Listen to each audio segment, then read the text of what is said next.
Bea is here. Do you see her? I think she should be here.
Hello, welcome everyone.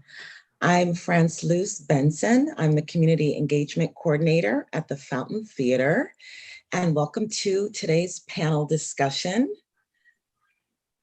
Juneteenth and the Power of Black Joy.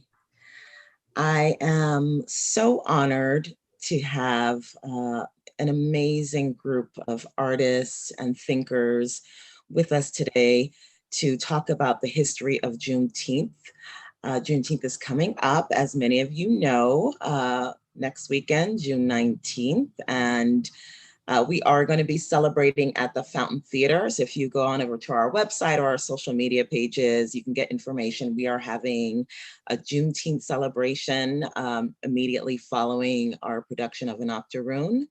That's this Saturday. The party starts at 7:30. We're going to have a DJ and vendors and food. So please be sure to get information on that. But I did feel, we all felt it was really important before we party to really examine the history behind Juneteenth, what it signifies, and particularly in the midst of the national conversation that we're having in this country right now. So without further ado, I'd like to introduce our panel. Miss Bea L. Hines is here. And let me just tell you a little bit about her. She was born in Williston, Florida. I won't say the year, Miss Hines, but in 1970, Bea L. Hines was promoted to general assignment reporter at the Miami Herald. becoming the first African-American woman to work as a reporter for that paper. She has taught and led workshops at several universities, including Savannah State University, the University of California, Berkeley, Agriculture and Mechanical University, and the University of Memphis. In 1981, her columns were nominated for the Pulitzer Prize, and in 1985, she was recognized as one of the top 5 women columnists in the country by Savvy Magazine. In 1984, she was selected by the Washington, D.C. Spelman Alumni Chapter as one of 4 outstanding women in the country for community work. And in 1985, the Miami Herald honored her work with the Service Among Us Award. She has also been honored by the Church of God Tabernacle in Miami, and she appeared in the documentary Instruments of Change in 2013. So honored to have you. We also have Vanya Allen. Vanya Allen is a multidisciplinary artist based in Miami, Florida for over 15 years. She has used her art as a means of self-expression, connecting with audiences of a broad range. Vanya is an actor, a choreographer, and lead singer of her band, Vanya and the Bando.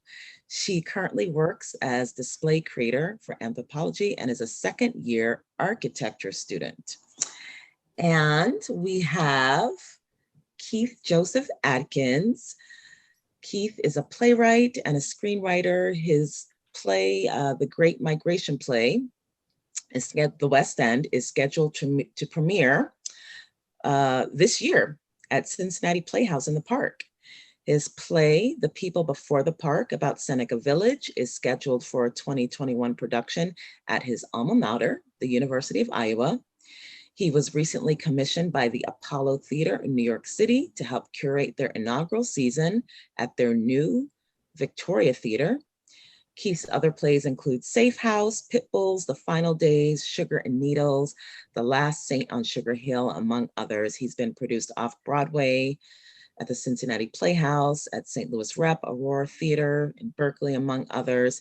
He's the recipient of the Helen Merrill Playwriting Award, Samuel French's Award for Impact and Activism in the Theater Community, as well as National Black Theater's Tier Spirit Award. He is also the artistic director of the New Black Fest. Yes, a 10-year-old theater organization committed to fostering insurgent voices from the African diaspora. His TV credits include P-Valley on Starz, Netflix's Outer Banks, ABC's For the People, The Good Fight on CBS, and he's currently writing TV projects with J.J. Abrams' Bad Robot and Regina King's Royal Ties with Netflix, as well as a feature film project with Game Changer Films, Amazon. And he's also one of the kindest, most generous people I've ever met. And our moderator, our moderator is the legendary Carlyle Brown. Carlyle Brown is a playwright, performer, curator, and artistic director of Carlyle Brown and Company, based in Minneapolis. His plays have been produced at theaters across the country and internationally.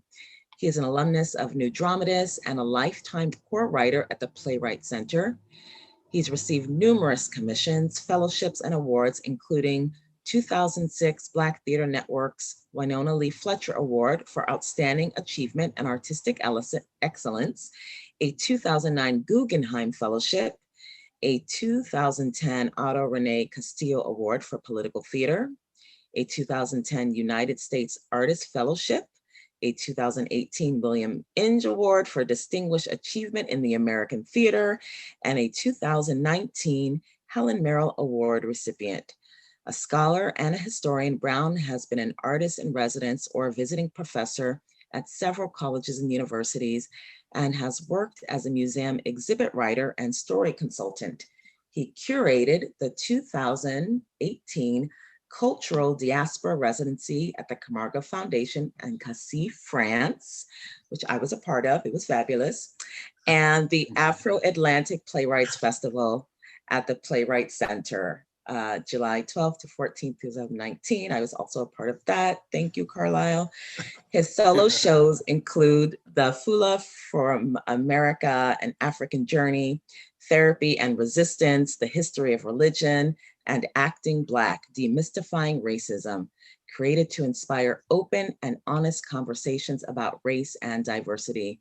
He serves on the board of directors of the Playwright Center and Black Table Arts and is a trustee of the Camargo Foundation. He is currently an Andrew W. Mellon Foundation playwright in residence at Illusion Theater in Minneapolis. My God. Right? We are among royalty, everybody. Absolutely. Thank you all for being here with us. And Carlyle, I'll let you take it away. Juneteenth and the power of Black joy. Well, yeah, you know, that was quite striking for me, you know, talking about Juneteenth in the context of Black joy. And being a dramatist, I try to think of things like people in moments and someone, you know, coming up to a Black individual and saying, "You're free," you know, and that's just must be like, what do you do with that? You know, how do you even process that? You know, like, you know, what does it mean now? You know, so I suppose there's, you know, that's good. You know what I mean? So I suppose there's like some sense of celebration, but they must immediately know, well, it comes now. What do I do? You know, and it's just like enormous. I mean, for me, the joy is that, like, you know, our existence is the result of people, you know, dealing with that extreme existential dilemma. You know. Yeah. So. Absolutely. Yeah, I guess maybe together we should put Juneteenth in context for folks, people that, you know, might not know what it is. Anybody want to? Well, I mean, I am not a Juneteenth expert, but what I do know, I know a little bit of sort of historical information, but also genealogical information. The historical, what I do know is that it was the day that I think it was General Granger, if I'm not mistaken, the Union soldier, the Union general who came. Sure. His job was to sort of take over Texas, and he delivered the news that the enslaved people of Texas were indeed free. And this was actually, I believe, 2 years after Lincoln's Emancipation Proclamation. And I also understand that Texas was considered a remote part of the country at that time, and it was heavily Confederate policed. And there weren't a lot of Union soldiers there, so the enslaved people were in fact held hostage, even though the rest of the enslaved people in the country were indeed free. So that's what I do know as far as like the historical jumping off point of Juneteenth. It was kind of a little more, because it was on the other end of where the real action was in the war. You know, when the South started losing the war, everybody tried to get to Texas with their slaves, you know, and slaves were, right. You know, so it was a really hotbed thing. And the order was, you know, the federal government was taking over the state. Right. You know, so white people were hot. You know, it was just, you know, it was just hot. You know, that moment was just flaming all over the place. Right. Yeah. We can't hear you, Bea. Bea, you have to unmic yourself. Yeah. Oh, Bea, you're muted. I think she was already. Oh, there's. I think she's having internal problems with her computer, maybe. Oh, wow.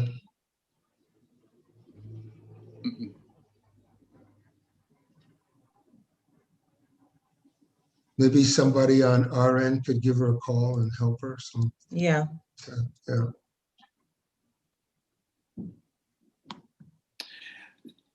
I just want to sort of like tag onto what you were saying, Carlyle. I think it's interesting that, you know, with you know, a lot of these white enslavers moving into Texas because of the war and knowing what's about to go down and trying to sort of like use Texas as a haven for their oppression.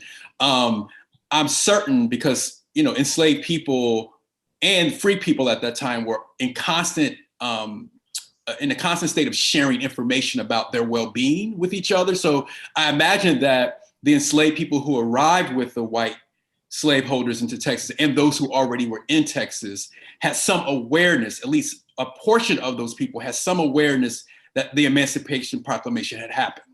I don't think it was I don't think anybody was blindsided completely.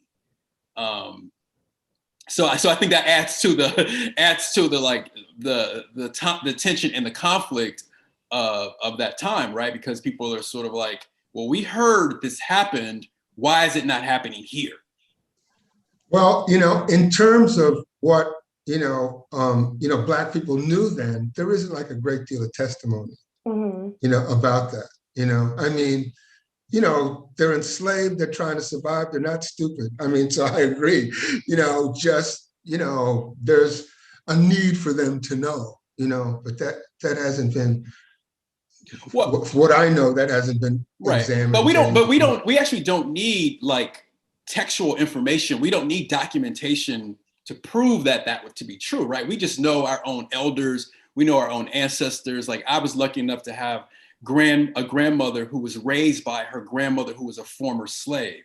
And so what she talked about was clearly that there was information that was always sort of circulated in the community. Whether or not they can be empowered by that information is a completely different thing. And there were certainly sectors where people were completely isolated and had no information coming into them, but there were certain people who had information. Yeah.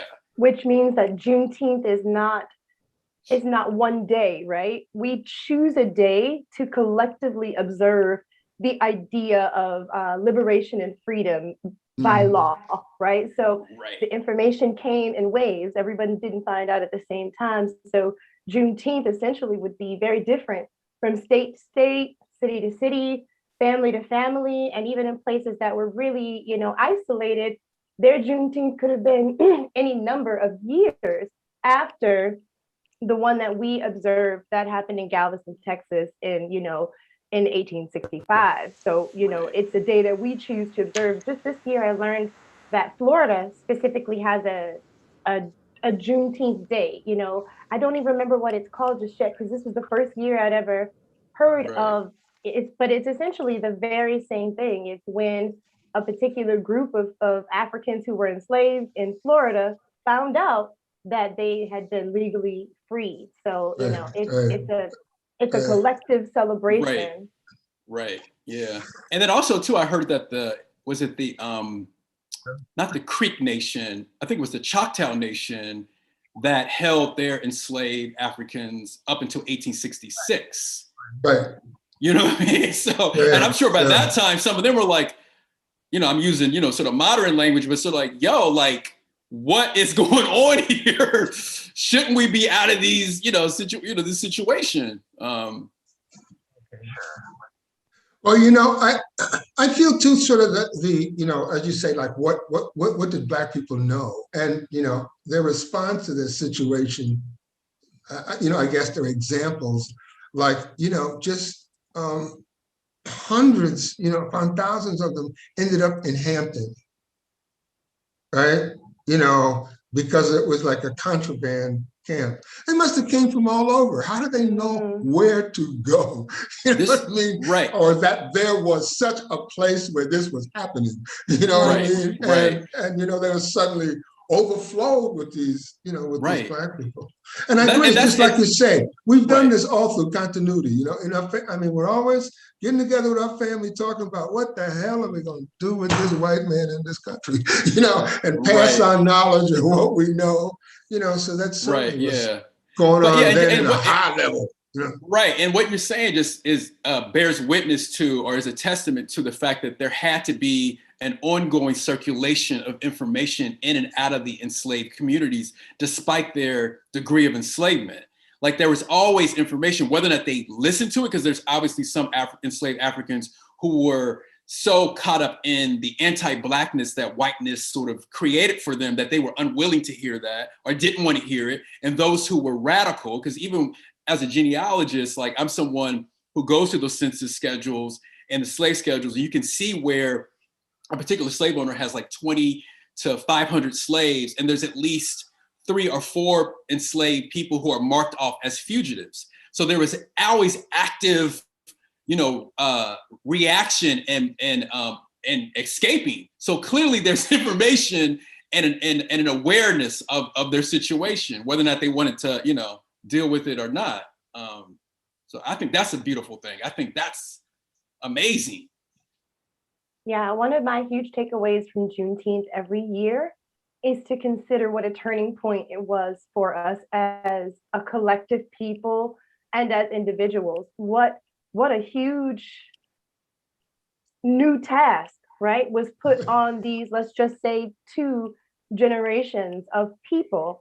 And what they accomplished in that time it always amazes me when I consider it, that they were given this thing that really you wouldn't even imagine could be taken from you, right? Your own liberty, your own freedom. And then when you're given it and given nothing else along with it, to see what Black people were able to produce for themselves and on their own by doing things like going to Richmond, collectively gathering and creating these hubs, which later became these beautiful cities, which later became, relics of white backlash. But what they accomplished in those 2 generations is something that I always find really, really inspiring, because I can't imagine the intimidation of that, 300 years of working for something, dying for something, singing for something, praying for something, running for something, and then having it to be granted. And now, what is this future that you're going to create? So it's always something that I feel a lot of gratitude for, because it's unimaginable to have been in those 2 generations, of course, way before and way after as well. But specifically, when you're the one who's told, okay, y'all, slavery's over, figure it out. That's a big deal. It's a huge deal. And I love looking every year to see what news stories I can find about how people reacted to that news as individuals. And, of course, like hearing what you just shared, Mr. Carlyle, about the gatherings in Richmond. So every year, these generations unfold to me a little bit more, and we learn a little bit more about what happened. So I love to see that it's not only relevant, but becoming more recognized, and people are seeing the importance of observing this particular phenomena in our history in this country. Oh, when you look at them, white people have a right to be scared of Black people. Those people came from slaves, and look at Reconstruction. You know what I mean? They went to, Hampton Institute, and, Booker T. Washington started Tuskegee. Yes. These people they were just slaves just a minute ago. It's true. And then, came Jim Crow. They had to be stopped, from the feeling of. Yeah. But the thing you were saying about how people move around, the institution of the mechanism, that is, of the institution of slavery was a very fluid thing. Right. It wasn't like, you had barbed wire and sort of whatever, people had to go out and do crap. There was, and the fact that, there's always soft resistance, right? They know they're working for free, but they're not in a hurry to do this shit, right? They need to be punished to sort of kind of do this shit, So they require, constant watching, sort of supervision, It creates a kind of cravenness, and you can't always punish them, right? Because if you keep beating them people, right, you can't cash out, right? You can't get rid of them. Right, they're gonna say, "What's them marks on that nigga's back? I don't want that nigga. I'm not buying that nigga." You know what I mean? You're stuck with them, so you'd rather sell them south or whatever, and that creates all these. Elkins has this book about those pamphlets.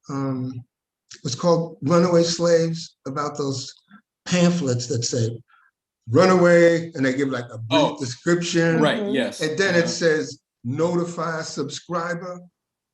Well, the subscriber was the company that printed that flyer, right? Which existed in some kind of community, right? Yeah. And what Elkins was saying was that these things were so pervasive that Black people must have been running away all the time. Not necessarily north, but, to visit family that was sold away, go someplace for Christmas to kind of, because that's their lives aren't these white people's lives. You know what I mean? So they're thinking about these kinds of things all the time, the people that have certain kind of trust and, you think the kinds of things that like Black people did in slavery to escape, right? Like the brother Box Brown had delivered himself to freedom. Right. I mean, extraordinarily imaginative, creative ways of dealing with a horrible, horrible situation. Yeah. And that's why I go back. I'm sorry, Vanya, go ahead. You were about to say something. No, I was just going to say, and it creates a counter industry, right? Yes. Whiteness creates this industry in order to stop those things, the joy, the will, the determination, the ideas of what you want to do in order to free yourself. So for everything we were coming up with, they were trying to come up with ways to police it.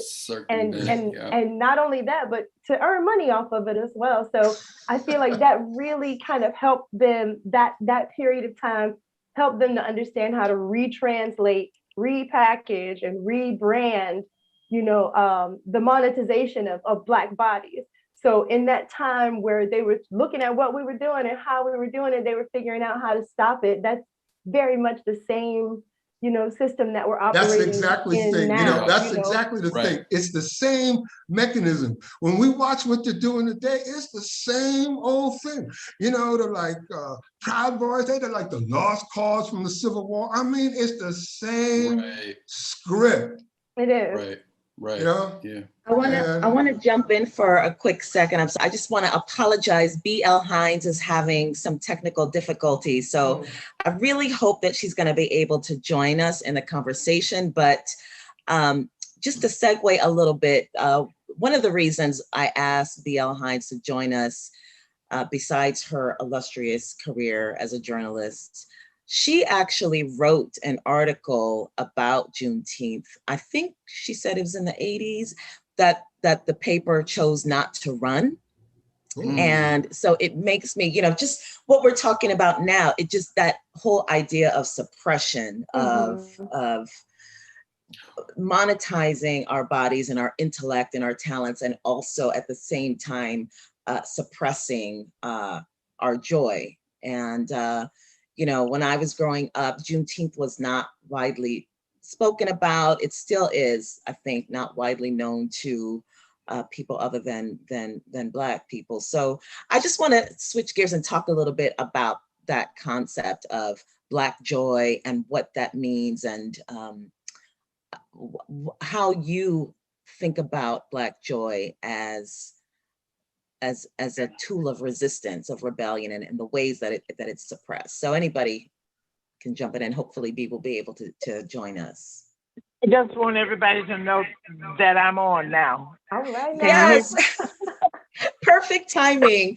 Perfect timing. I was just talking about you because you had mentioned to me that you wrote a piece about Juneteenth that didn't run. I wonder if you could just tell us a little bit about that. Yeah, that was in the and this was early in my career. It was around 1972. And I had just heard about Juneteenth. I never had heard about Juneteenth before, and I was just so fascinated. So I wrote a column that I thought my editors would just be happy to, to use. And excuse me, this thing is telling me to unmute. I'm doing that. Okay. We can hear you fine. Okay. But anyway, so what I did was I wrote the column. I don't know what's going on. I wrote the column.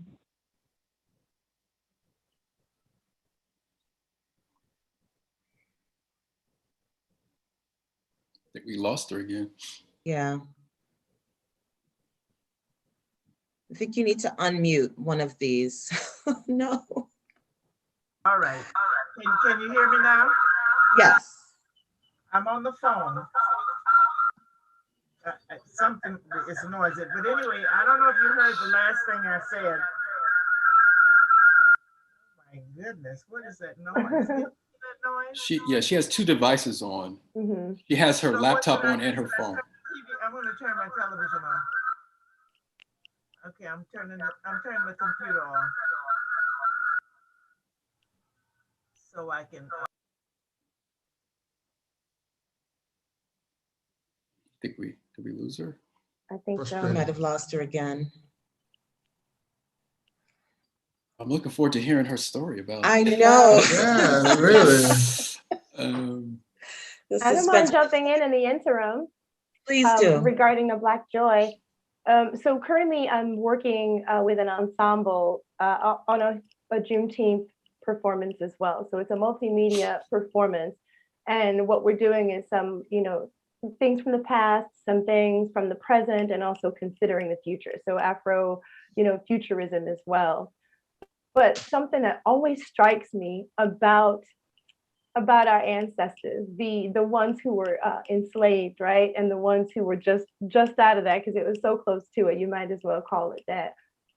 You never heard of people talk so much about joy and about like the goodness of life in general. You just never, just the focus, the keen focus on what is good about life and what God has done for you personally, learning to take account for your blessings when you probably had the least of them all. If you scale, people side by side, you were probably the least blessed, the least fortunate, but the personal regard for existence was so high. When I look at it, I mean, it makes me go, golly, do I appreciate my existence that same way? And it's infinitely easier.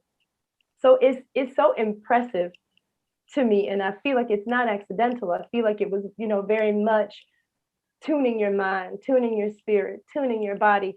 And I used to think that Black people who were enslaved were taught a pie in the sky so that they could just tolerate life just enough to live and to get their work done, the sun up to sundown done until they died.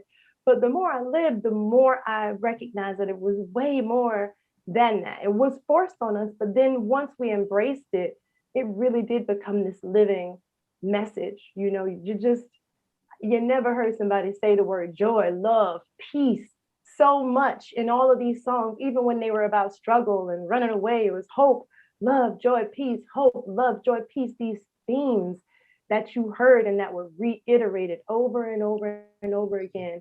And when you see in your everyday life now how Black joy enrages certain people just for no reason, like just the idea of you having joy is a source of rage for some people, and that's now. So when I think about it then, and they tell the story, which I haven't verified if it's true or not, but that the term a barrel of laughs comes from the fact that if you were laughing too loud, you need to, hide your face in the barrel and kick, because white folks is mad if you're glad. You get glad, they get mad. So the joy was this thing that was revolutionary because we know it made them unhappy to see us happy. And so sometimes I wonder if, a lot of it wasn't just, this outward and bold decision to say, yeah, and so it's right. Inspiring. You just never heard people going through so much, talk about love, joy, peace, and so little about cutting throats. It's amazing. Bea, I see you're back. Can we hear you now? Can you hear me? Yes, yeah. I can hear you. Yay! All right. This is just the work of the devil. That's right. Oh my goodness, this is. I thought, where was I? I was going to tell you guys about when I wrote the column about Juneteenth, and I was really embarrassed that I didn't know about this. But then I talked to other people in Miami; they hadn't heard of Juneteenth either, and so I thought this would be a wonderful column to write. And I kept it for years. I'm so sorry I didn't save it. But when I retired in 2001, I had to get rid of a lot of stuff. I got rid of a lot of old columns that I wrote that had never run. And so that was in the batch that I had to get rid of. But I'm really sorry that I had to do that. But yeah, that nobody knew about Juneteenth in Miami, apparently. And so my editors decided that it was not a story that was newsworthy. But it was newsworthy. It was newsworthy because Absolutely. Black people in Miami did not know about it. I didn't know about it. I was a journalist and I didn't know about it. And so this was around 1972. So now I'm just so happy to see Juneteenth getting all the publicity, and people are having celebrations, and because I can just imagine what it was like for the slave people in Texas when they got the news that they were free. And then, just like Carlyle said, then now we're free. What do we do now? You know, and so that's been our it's sort of like our theme song for years. What do we do now? We're free. What do we do now? And we are still fighting that fight. You know, it Right. is just so sad that we are still fighting it. But I heard some of what Vanya was saying about how we have survived, and with the joy that people want us to be sad and downtrodden and looking pitiful, and we don't do that. That is not us. We don't do that. In spite of all that we go through, in spite of all the hardships that we've had over the years, we have managed to keep our heads high and to keep pressing on, because this is what we do. This is what we do. This is why we are here to talk about this, is because our slave foreparents did that. You know, they pressed on. And I'm just so thankful that and happy that you chose me to be a part of this discussion, and among these wonderful people, these noted people. And You Miss Allen, noted. I didn't know you in Miami. How come I don't know you? That's right. But Let let I want us to get together. I want to meet you. But the other thing I want to tell you this too. When I had my 80th birthday, and his name won't come to me for some reason right now, but a young man at Florida Memorial University wrote a play, a little skit about my coming to the Miami Herald and as a file clerk in 1966. And he had some of the students from the school to to act out my story, and I told him that I still have the green skirt. It's about this size now, but I still have that skirt that I wore on my first day on the job at the Miami Herald. And so when they did the skit at my surprise birthday party, it was so cute. The girls, some of the they wore little green skirts. I love it. So cute. and, I and, love and it that. was just a delightful little skit telling my story at the Miami Herald. And I got to get his name, and I'll give it to you when it comes to me. But you got to understand, I'm 83, and sometimes I don't remember everything I want to remember That's when I want to remember it. that's right. I'm glad you said that you were 83, because you went quick and you said back when I was 80, and so I said back.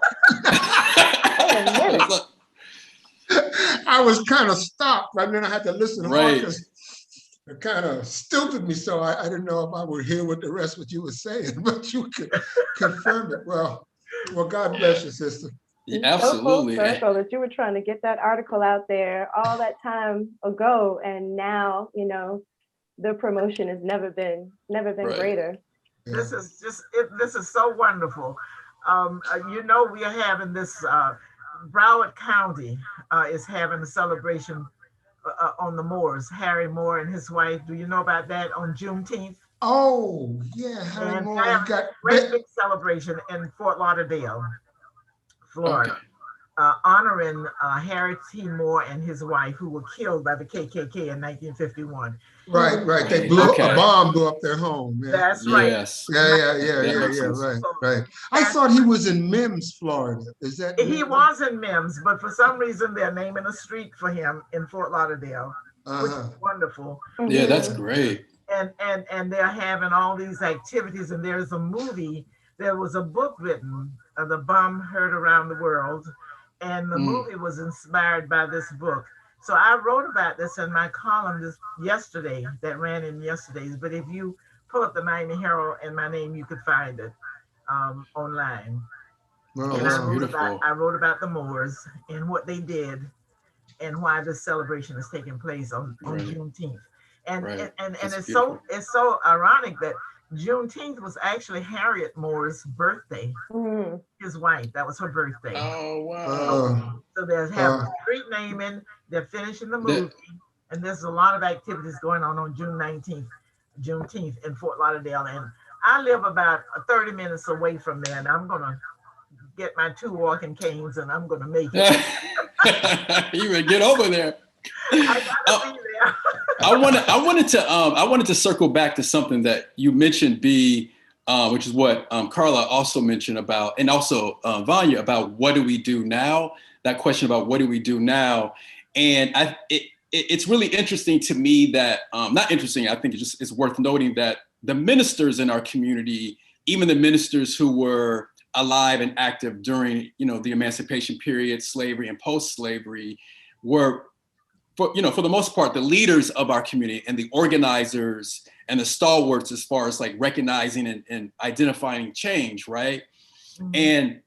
And I also think about like them being the ones who were probably leaders in this is where we go. Because church, as we know, the Black church has functioned as a political sanctuary before the spiritual sanctuary, right? And so I imagine that, those churches, those ministers were really like the big advocates about, okay, now we're going to go to Hampton. Now we're going to go to this town. We got to leave this town by midnight, or whatever that information was that they relayed. But the other thing too is that I also don't want us to forget about this, because we do carry a lot of dignity, particularly that generation, right? Like the post-slavery generation, their children and grandchildren, which include my grandparents. They had so much dignity about their lives, despite the fact that they endured lynchings and saw lynchings and, all of that, the KKK, all of that. And I just remember as a kid, growing up, in the Baptist church where my grandfather was the pastor and he was from Georgia.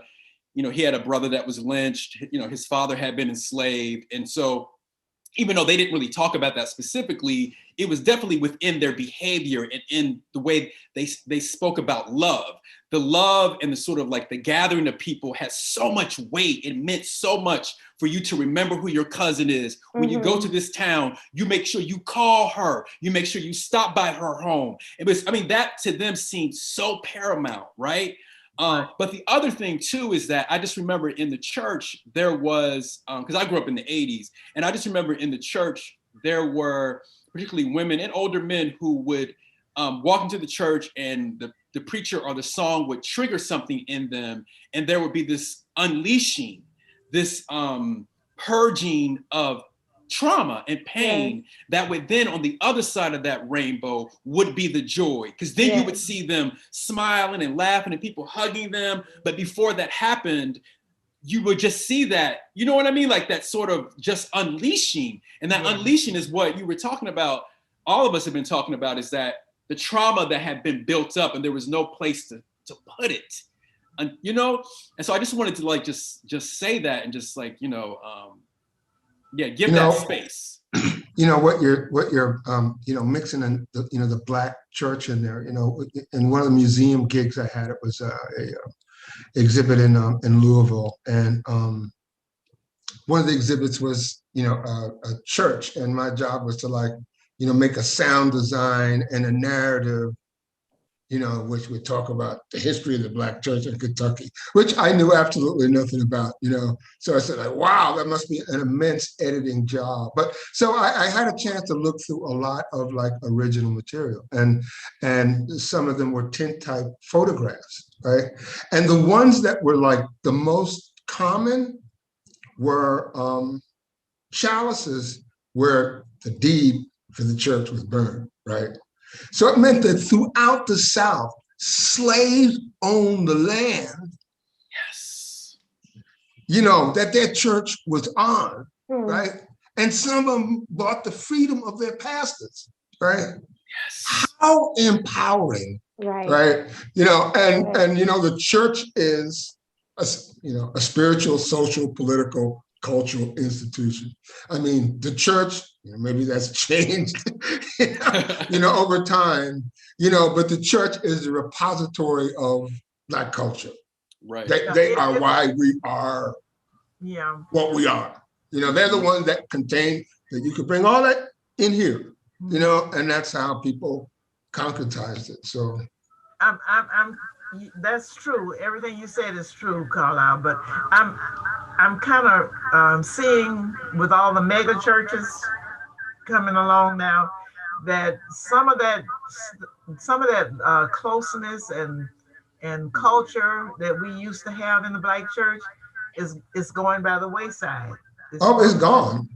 Yeah, a lot of it is gone. I attend a small church, and we try to keep that culture right there. I'm not saying that it's better to have a small church, because even on the day of Pentecost, 3,000 people were added to the church in one day. So I'm not saying that it's best to have a small church. I'm just saying that we should not forget where we come from. Yeah. Get the mega churches if you want to, but keep that culture. And that's what a lot of the pastors are not doing now. They're not pushing that culture. I'm happy to be in a church where my pastor is 98 years old. He has not retired yet. Wow. And but he has given me the opportunity to bring a lot of stuff into the church, to change some, because when I first came to the church, there were a lot of legalism. You know, you couldn't do this, you couldn't do that, you couldn't do that. But my pastor stressed the fact that you need to have it on the inside, and God will tell you what to do on the outside. And that's what I believe that. And so he has encouraged me. I started the Black History program at my church almost 40 years ago. I do. We have a youth department, which I did not start.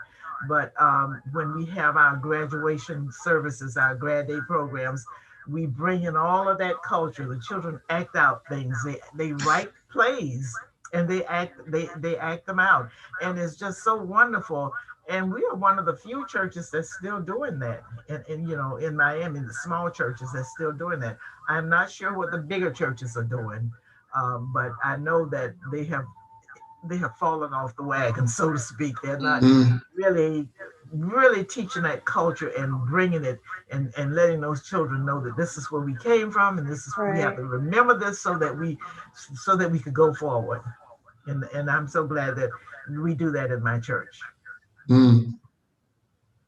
I wanted to circle back something that Vanya was talking about earlier when she was talking about Black joy and the gathering. I think you were talking about gatherings and all the various sort of like ways it exists. And I don't know if everyone has had a chance to look at High on the Hog, which is the documentary on Netflix about the tradition of Black cuisine coming from Africa to present day. I know about it, but I haven't seen it yet. Bea, you have to see it. That's what everybody's saying. Yeah, what's it called? It's called High on the Hog. Yeah. High on the Hog. Right. And a reason why I want to mention, I'm just going to mention it really quickly. One of the other sort of, in my observation, one of the other ways that we have exhibited and articulated joy is through our cuisine. And feeding each other, and the gathering that happens. Again, it goes back to the communal gathering of each other and the love that generates by, you know, us feeding each other food that we know is going to feed our souls, right? Like it's about feeding the soul and bringing that comfort and that, like, AKA comfort food, soul food. But yeah, I think that's another example of how we articulate joy. You know? Absolutely. I have to jump in again because it makes me think of, you know, this whole phenomena of the Karen came out of, didn't it come out of, there was a group of people just barbecuing. Oh, right. Yeah. And this white woman called the police, like, how dare they have fun? And right. So that's what makes me think of, you know, like just our expression of joy is a threat. Right. And you know, in the when I discovered about you know, some things about the evolution originally in those early churches, you know, from the praise houses, you know, that like slaves had, and it largely had to do with churches divided. Largely had to do with the way people worship, whether it was reverent, you know, or like ecstatic. you know, so that like, you know, you'd be like singing the hymnal, say, Jesus love me. And then somebody goes, Jesus love me. Say, no, no, no, that's not dignified. You gotta get out of here. It's true. But I'd like to say something about the food and cooking. You know, when I was growing up, cooking and sharing your food, that's part of the joy, as you talked about. Do you know that is so embedded in me that I still do that at my age? That's amazing. Thank God. I don't cook just for me. I cook a lot of stuff. And then I take it and package it up and take it to people, some of my old friends who can't cook anymore, and people who are sick. And that gives me great joy. Yes. The fact that they like what I eat, you know, what I cook, you know. And I mean, I'm just so filled with joy when I do that. And I'm looking back, that came all the way back from my grandmother and her people from slavery time. They shared the food. My grandmother still does the same. She cooks on Sundays for the whole family, and she's 91 this year, I want to say. That's right, and she'll be doing it until she can. Yes, that's right. That's what I'll be doing. Right. Well, sometime after I finish cooking, I have to go to bed. I'm so tired. Right. But it's a joyful tiredness, you know. I love doing that. I love doing that. So are we saying in some way that like joy, you know, we could say like joy, you'd be laughing and jumping up and down, you know, or that like, you know, joy is a verb. It's an act. It's an act. Because sometimes, you know, we use the act and it's not funny. It's funny, but not ha-ha funny, right? Like if a judge gives you 20 years for $5 of weed and you go, you're not laughing because it's funny, you know, but your laugh is communicating something that says you don't take this seriously, you know, and your being of creation, that's what's happening is absurd.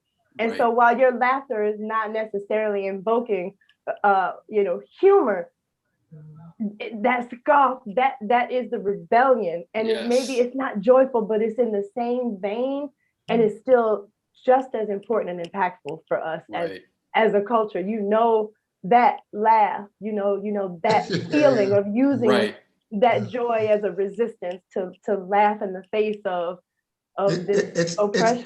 It's irony, you know, which is at the very heart of humor, and you know, and we see it all the time, every day in that way. You know, like the judge, it may not be severe as the judge, but you know, almost every Black person at least 2 or 3 times a day runs into a white person that makes them go like, exactly. Don't you see what you're doing? Hello.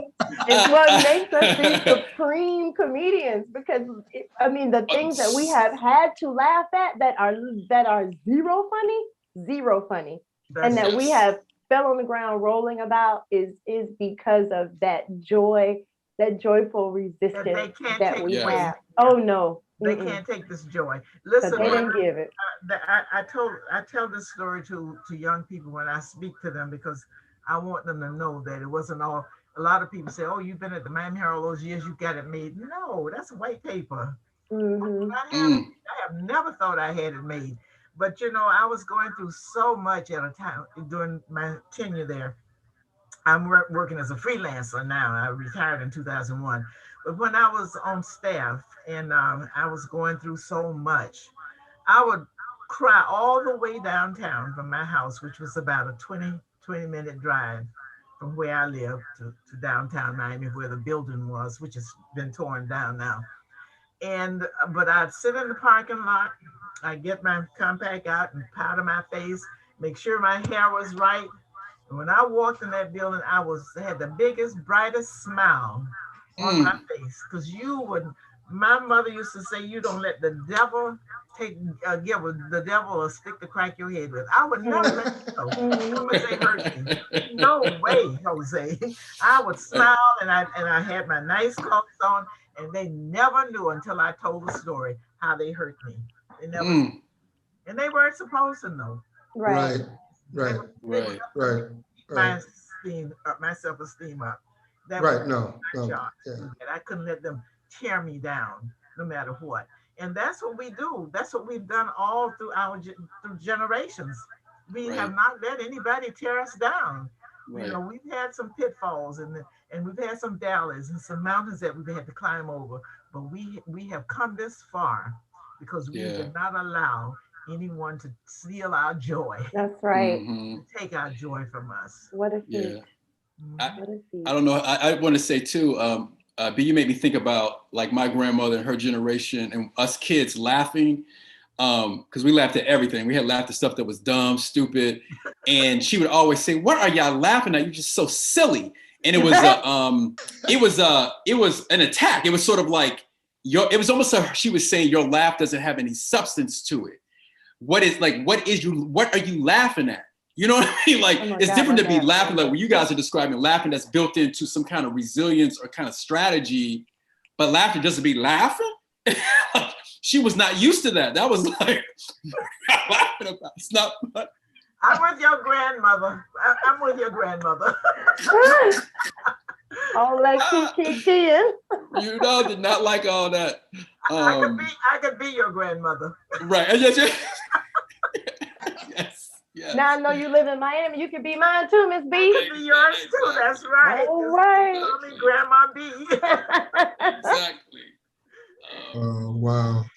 I think one of the things that is just probably one of the best things I've had the joy of seeing in my short Black life in the United States is how aggressively and almost, not even almost, how aggressively and arrogantly Black people are willing to push the envelope and state our story very clearly. Like there's no up and down about who's going to get to tell the story, how it happened and how it impacts people. We've decided, no, we're taking ownership of the story.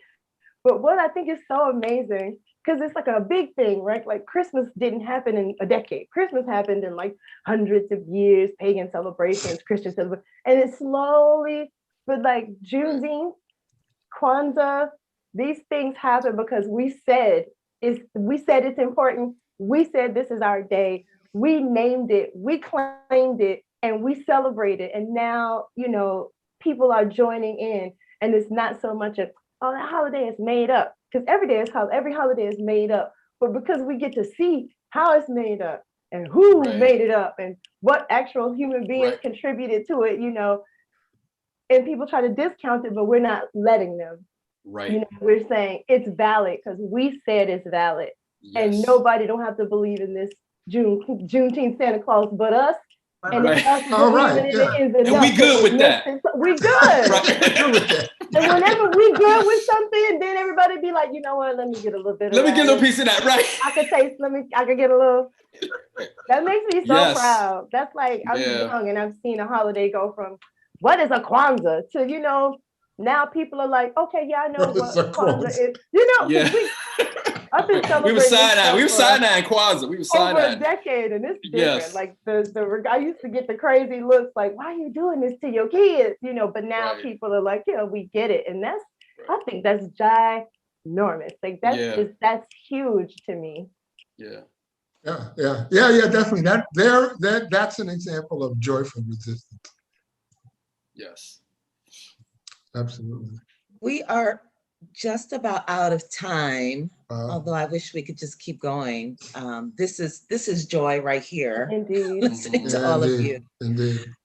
Before we go, I think I would just love to go around and ask each and every one of you, one, how are you going to be celebrating Juneteenth? And also, how do you express joy? Maybe we'll start with B. I knew you were going to start me. Okay. I'm going to celebrate, God willing, and the creek don't rise. I plan to go to Broward County because I don't know of a celebration here in Dade County. Do you know of one, Vanya? I do. I'm in one. Okay. All right. Well, maybe I could go to two. It would be great. Yeah. What was the other part of the question? How do you express joy? You've already talked about the cooking. I'm a loving kind of person. I love people and I like to reach out. So in the mornings, every morning I go on my front porch I painted my front porch furniture because my son, who passed 7 years ago, gave it to me when my mother died. And it's wicker and it was getting ugly and needed new cushions. So I painted it and made new cushions for it. And I planted flowers so it's pretty. Mhm. And I go on my porch every morning and I read my Bible and I pray. I pray out loud. I don't know if the neighbors could hear me or not, but I pray on my porch. I love And it. that is my way of spreading my joy early in the morning. And it works because people pass by and they see me. And this one man stopped a couple of times and he said, Mama, what are you reading? And I told him what I was reading. And he thanked me. He said, I'm going to go and read it. And to me, that's joy. And then another day he came by and he wanted to know what I was reading. And this was about 3 days ago, 3 or 4 days ago. And I said, I'm reading today from Ephesians 6 and 10 about putting on the whole armor of God. And he Mhm. said, would you read it to me? And I read it Mhm. aloud to him as he stood at my fence and I'm on the porch a few yards away. And I read it and the joy on his face from my Mm. reading that to him was just so wonderful to me. And Mm. then he said to me, I'm so glad you read that to me because I've been going through so much and that helped Mhm. me. And you see, you Wow. don't know. Yeah, you You don't never know. know. Wow. And that to me, that's the way I spread my joy. My cooking and my sitting on my porch, enjoying the beauty of God. I hear the birds chirping. I can hear them. I can see them flying. I am so blessed. I'm 83 and I'm in my good mind. I'm still writing a Mhm. column once a week. Right. That's joy. Yes. Indeed. That is Hmm. purely joy to me. Yes. Wow. And Yes. I'm so Amazing. thankful. Yes. Thank Uh, you. Keith? Oh, let's see. I don't have any specific Juneteenth plans, although I am meeting with our pod. We've had I'm part of French Luce's virtual pod over the pandemic, and so I'm meeting with some of the other pod members this week, and they don't know it yet, but I'm gonna say this is a Juneteenth celebration that we're having right now. Um, but I think was pulling a little bit from B. I was very lucky to have a grandmother, my dad's mom, who was one of those women from Georgia who did cook every Sunday, like Vanya said, her grandmother did. And, it was food for whoever came through the doors. It was Right. 4 generations. No, actually, at one point, there was 5 generations in the household that my grandmother was cooking for That's and feeding. amazing. And when she passed away, my father took on the tradition of the holiday dinners, not Sunday dinners, because he ain't trying to do all that, but the holidays dinners, he will do like a chef from, like some amazing like place in Africa, right? Um, and so, I have now taken over that task where I come home. Whenever I come home, I make dinner for my family, particularly my dad and his wife and anybody who wants to come over. And it just gives me so much joy to give to them. And I try to kind of mimic what they were cooking, even though I'm more on the vegan side, but I try to make like vegan mac and cheese. My father ain't digging it, but he'll Yeah. eat it. Yeah. You know what I'm saying? But it's like, but just trying to honor the tradition and also just feed them spiritually, and try to give them some substance too, with, spiritual and physical substance gives me a lot of joy. Like that gives me a lot of joy. And I don't need anything in return. No, no. Yep. Vanya? For Juneteenth, I will be performing with hued songs in a Juneteenth performance, which is going to happen at the Miami Beach band show. The show starts at 8 p.m., but beforehand, there's going to be a lot of activities, soul food, short films. So I'm super excited that, that the platform is so large and the tickets are free, which is also really good. So in the first part of the day, I hope to take my children to one of the gardens in Overtown because they're doing a Juneteenth celebration there and want to support what they have going on at the garden. And so then we'll go from Overtown to the band show and, we'll get to actually like honor and revere and remember our ancestors through song and dance. And it's my first theatrical production since the pandemic started, and it couldn't be a more perfect reintroduction into everything. I feel like I'm like walking through like a arc of blessings back into performance mode. So I couldn't be happier about that. And I express joy through my body. I smile a lot, and I feel like I smile in my voice. So even when I'm masked up, underneath, I'm like, So I feel like, I emote a lot with my body. I use music to express my joy. That's really probably my biggest and easiest and most obvious way for people to see that girl is really happy. And I'm kind of just conspicuously, almost suspiciously happy in general because I put work into it. Like it's not accidental. Right. I'm like, what can I do to feel good, to enjoy my existence? And it works most of the time. So just, if you see me, you could probably tell like, oh, she having a little good, she having a good little time because I'm having a good little time. So it shows, in general. Thank you. Yeah, I'm it's a message from Norman Monroe. He says he'll be there, Vanya. So Carlyle, last but not least. I'll make potato salad and spare ribs. I'm just gonna be dull and normal, and hopefully there's something cool on Netflix. Don't forget the fried chicken. Don't forget the fried chicken. Some greens. And then what gives me joy? I guess the first thing that comes to my mind, of course, my work. I love the theater. That gives me joy. But day to day. My wife is sort of disabled. Well, not sort of, she is disabled. And just sort of the way that she overcomes her struggles, which she was not that kind of person before she had stroke, but her spirit is, that's the only way I get through it. And so I just get a lot of joy out of kind of simple ass shit like eats when she's hungry, or like, whoa, yes, go girl, or with her phasia, she says the word, which is always she's struggling to speak. I'm telling you, so she'll she'll suddenly say something, she'll say, "How are you?" And I'm so astonished, I forgot what she said. I said, like, what? Right.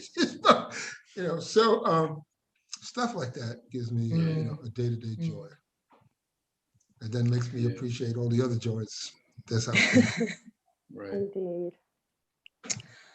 Well, thank you so much, all of you. Each one of you bring me so much joy. This has been, I'm really I'm smiling now, not just like my face, but like I can feel it like all the way from my heart, my whole, my energy is lifted just by listening to you all for this last hour. You all bring me so much joy. Thank you so much. Well, let me just say before we close out, please, I'm so full of joy now because, see, the devil thought he had this thing. He thought it. He tried it. He wasn't going to keep you from us. He was not going to keep you. He was not going to win. And he didn't. So you got 5 joyous Black folks fighting against him. That's right. I'm going to win. And I was determined. I just met Bea a few weeks ago because I'm working on a piece about Black history in Miami, Black historical neighborhoods in Miami. And that's how I met Bea, and I met Vanya. And when I met Bea, I asked her, I was like, you have to speak on my panel, please. And I was determined that you were going to be here today because just being in your presence is such an honor. And I'm so happy that you made it. Yeah, you all are so distinguished. I don't know how I got here. Thank you, girl. Oh, now get out of here, Anya. Yeah. I was like, I need to resubmit my resume. They really killing it out here. Please, this is wonderful. This is a wonderful I'm privileged to be here. Yeah, this has been a great day. So such a pleasure meeting you, Bea, and you, Vanya. Thank you, girl. Thank you, Keith. everyone. Oh, great, man. Yep. There's a quick question. I don't want him to feel left out. Nigel O, he's a filmmaker who recently graduated from college and is curious to know if Mr. Carlyle and Mr. Keith feel that theater or film could be viable modes of communication to help spread awareness of Juneteenth. We can answer quickly. I would say yes, absolutely. Yeah.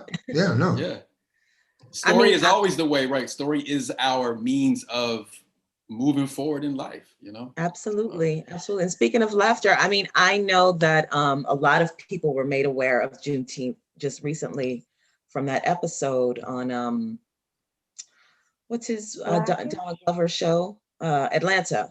I don't know if anybody saw that. Oh, uh-huh. He did an episode about Juneteenth, but absolutely, yeah. Yeah.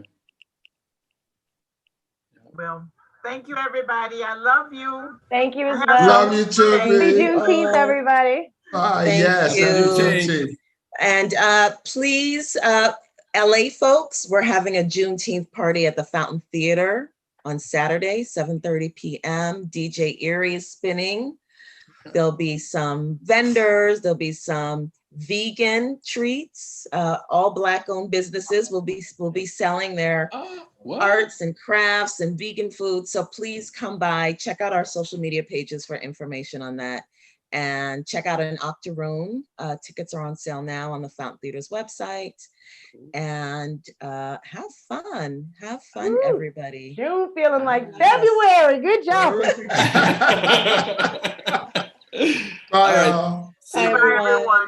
Take care. All right.